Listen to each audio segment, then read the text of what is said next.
Mic check, mic check. Hello. Mic check, 1, 2, 3, 1, 2, 3. Hi hello good morning everyone. ನಮ್ಮ ಉತ್ತರ ಕರ್ನಾಟಕ ಭಾಗದಾಗ ದಕ್ಷಿಣ ಕಾಶಿ ಅಂತ ಹೆಸರಾಗಿರೋ ಶ್ರೀ ಮಾಕೋಟ ಕ್ಷೇತ್ರದಾಗ ನಾವಿವತ್ತಿದೀವಿ. ಈ ಮಾಕೋಟ ಕ್ಷೇತ್ರ ನೋಡಕ್ ಎಷ್ಟು ಬ್ಯೂಟಿಫುಲ್ ಐತಿ ಅಂತಂದ್ರ ಬರ್ರಿ ನೋಡೋಣ. ಇಂಟ್ರೊಡಕ್ಷನ್ ಬಾಳ ಬೇಡ, ಒಳಗೆ ಹೆಂಗೈತಿ ಅಂತ ನೋಡ್ಕೊಂಬರಾಕ್ರೆ.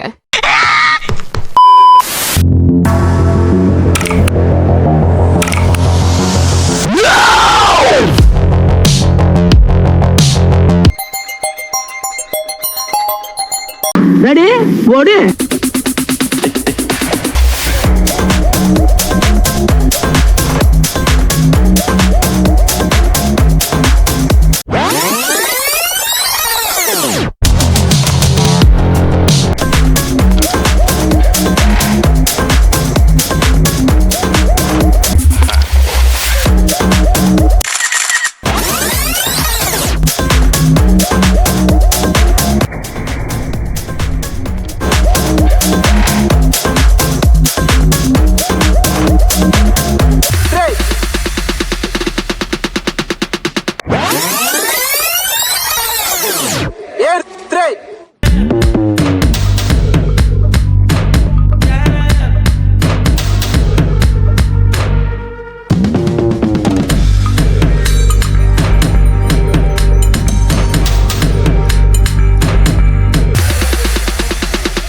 ಎದ್ರ ನಿಲ್ಲವ್ರು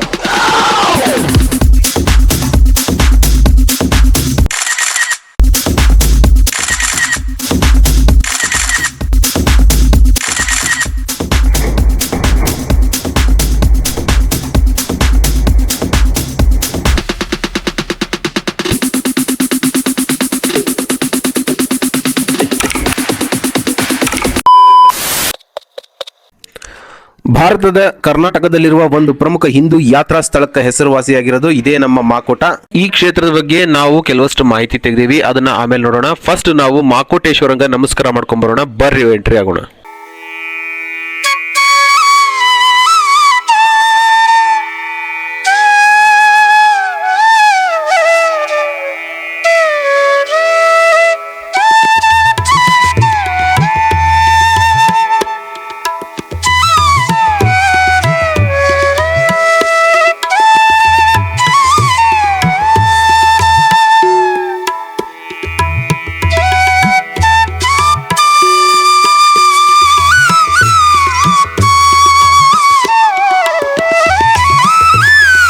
ಈ ಕ್ಷೇತ್ರದ ಆವರಣದಲ್ಲಿ ಪ್ರತಿ ದಿಕ್ಕಿಗೂ ಸಣ್ಣ ಸಣ್ಣ ಶಿವಲಿಂಗುಗಳ ದೇವಸ್ಥಾನವನ್ನು ನಿರ್ಮಾಣ ಮಾಡಲಾಗಿದೆ. ಅದು ಸುಂದರವಾಗಿದೆ. ಪ್ರತಿ ಶಿವಲಿಂಗು ದೇವಸ್ಥಾನಕ್ಕೂ ಒಂದು ನಂದಿ ವಿಗ್ರಹವನ್ನು ಪ್ರತಿಷ್ಠಾಪಿಸಲಾಗಿರುವುದು ವಿಶೇಷದಲ್ಲಿಯೇ ವಿಶೇಷವಾಗಿದೆ.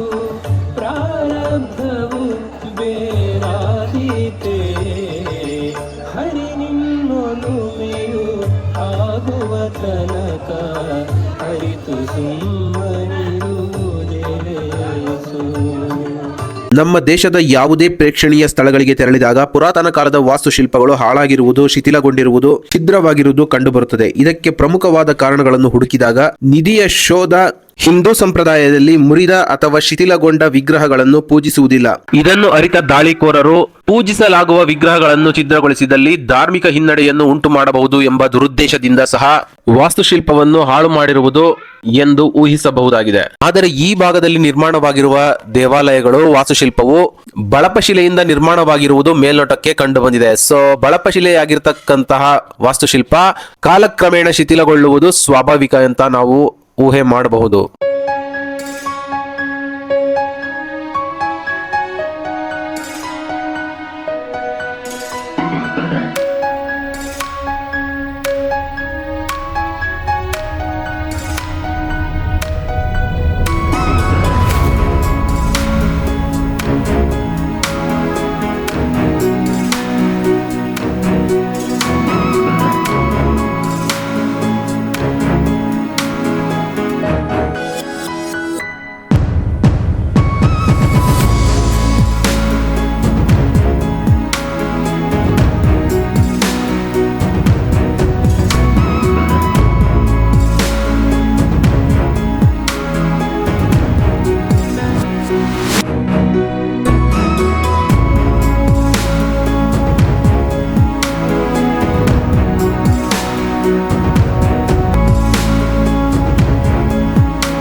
6 ಮತ್ತು 7ನೇ ಶತಮಾನದ ಮಧ್ಯದ ಅವಧಿಯಲ್ಲಿ ಈ ದೇವಸ್ಥಾನಗಳನ್ನು ಬಾದಾಮಿ ಚಾಲುಕ್ಯರು ನಿರ್ಮಾಣ ಮಾಡಿ ಸಾಕ್ಷಾತ್ ಶಿವನಿಗೆ ಅರ್ಪಣೆ ಮಾಡಿದ್ದಾರೆ ಅಂತ ಕಂಬ ಶಾಸನಗಳಲ್ಲಿ ಕೆತ್ತಲಾದ ಲಿಪಿಗಳು ಸಾಕ್ಷೀಕರಿಸಿವೆ ಅಂತ ಹೇಳ್ಬೋದಾಗಿದೆ.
ನೀವಿಲ್ಲಿ ನೋಡ್ತಾ ಇರ್ತಕ್ಕಂತಹ ಕಲ್ಯಾಣಿ ಈ ಭಾಗದ ಸೆಂಟರ್ ಆಫ್ ಅಟ್ರಾಕ್ಷನ್ ಅಂತಾನೆ ಹೇಳ್ಬೋದು. ಇಲ್ಲೇ ಹುಡುಗರು ಬಿಂದಾಸ್ ಆಗಿ ಸ್ವಿಮ್ಮಿಂಗ್ ಮಾಡ್ತಾ ಇದ್ರು. ನೀರು ಅಷ್ಟೇ ಸಖತ್ ಪ್ಯೂರ್ ಆಗಿ ಸಖತ್ ಕ್ಲಿಯರ್ ಆಗಿತ್ತು ಅಂತಾನೆ ಹೇಳ್ಬೋದು.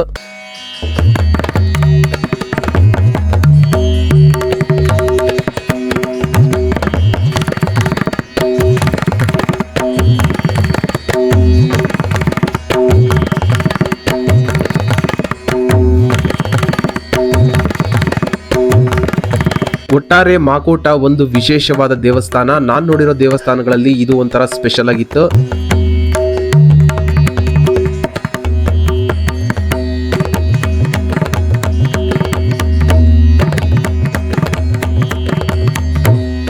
ಎಕ್ಸ್ಪೆಷಲಿ ಯಾರ ಮನ್ಯಾಗ ಸಣ್ಣ ಸಣ್ಣ ಮಕ್ಕಳದವು, ಪುಟಾಣಿ ಮಕ್ಕಳದವು, ಅವರು ಈ ಜಾಗನ ಮಸ್ಟ್ ಅಂಡ್ ಶುಡ್ ವಿಸಿಟ್ ಮಾಡ್ರಿ ಅಂತ ಹೇಳ್ತಾ ನನ್ನ ಬ್ಲಾಗ್ ನಿಮ್ಗೆ ಇಷ್ಟ ಆಗಿದ್ದ ದಯವಿಟ್ಟು ಸಬ್ಸ್ಕ್ರೈಬ್ ಮಾಡ್ರಿ ಅಂತ ಕೇಳ್ಕೊಂತ